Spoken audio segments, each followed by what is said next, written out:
Hello, and welcome to 8th grade science with Mr. Reynolds. That's me. I'm very excited for what we're going to get to do. I have to tell you, I love science. Love it.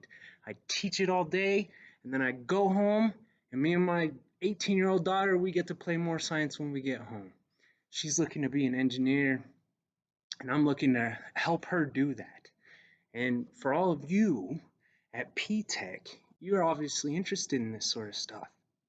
So what's important about my class is to know it's not like any science class that you may have experienced. I'm not just going to teach you about science.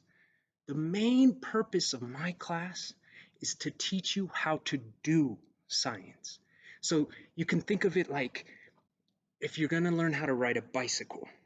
All right, we could study it in a book, we could read about it, we could watch videos about how to ride a bike. But you'll never really know how to ride a bike until you go out and ride a bike. And you may fall, but you'll get back up. Anyway, science is the same thing. So we have these textbooks here. We'll be using them. I love these textbooks. These are some of the best textbooks I've ever worked with. Look how thin. They're not going to overwhelm you with too much information about science. They're full of little activities, and then I've built upon those so that when we're in my classroom, I want my classroom upstairs to look like the labs downstairs. So I got supplies all along the class here, and I'll show you our classroom and you can see what all we have. Oh, we have materials every step of the way, all the way around. And then when I talk about loving science, I think about going to the Natural History Museum in Denver. And I go and we spend all day walking all over that thing. But you know what my favorite part of the Natural History Museum is the IMAX. And so you can see over here we have this speaker set. But check this out. This is our IMAX. The whole size of a wall. I'll show you how big it is. It's huge. And so we have all this material. We're going to be building and conducting science.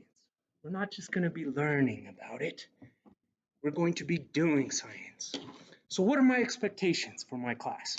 All right, I have 3 very simple expectations for when you come to my class.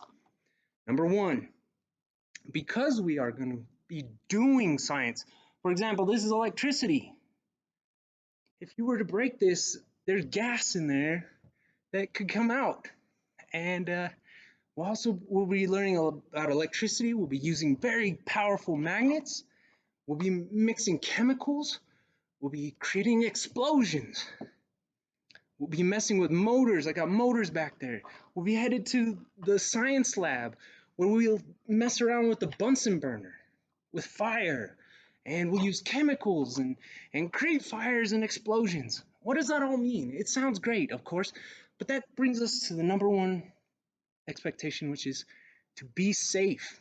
All right, so we'll have our eye gear. We'll make sure we wear gloves when appropriate, just like in any other shop. All right, so be safe. Number 2, I expect you to come into this class and be helpful. All right, so it's hard for everyone to get up and come to school or work. It's a hard thing to live. Life is hard. So let's help each other make this better. And if you come in here and you're willing to be helpful, well, then you'll make it better for everybody, and everybody will have a better time, and it won't be so hard. And if you're not being helpful, I'll be able to call you out on it. And I'll say, hey, is that being helpful? And you can think about it and you'll be like, probably not, I'm better. So be helpful. Number 3, just be somebody that other people want to be around. We're all here. We don't really have too much choice in who we're stuck with. So be a decent person. Be somebody other people want to be around. I know it's hard, but let's try to be decent and good to each other while we're here. That'll make our class better, and we can have more fun with science, and then it won't be so hard to be someone other people want to be with. All right, so what supplies will you need? Well, the good news is it's very simple. You're going to need two things. You're going to need a simple folder, one little folder, and one notebook. And you'll need those every day. And if you show up without them, you're not being helpful because you're making it harder for our class to function. So bring one folder, one notebook. Actually, I just held up a two, but one folder, one notebook for 2 items. All right, and you'll need a pencil or something to write with, generally speaking. But more importantly, number three, throughout the year, you're going to be tasked with finding supplies. Uh, Supplies we can use, salvaging and scavenging, as I call it. So, salvaging and scavenging. Sometimes we'll need gallon jugs, sometimes we'll need glass bottles, sometimes we need uh, what else do we need? Well, we'll need a whole bunch of stuff. Popsicle sticks, a glue gun, if you can get your hands on one, is priceless. There's just endless amount of things you can do with a glue gun. And so salvage and scavenge, you'll need your folder, your notebook, and just a good attitude and come in and we'll have fun with science. Like I said, I love science. I love doing science. So I look forward to seeing you in my class.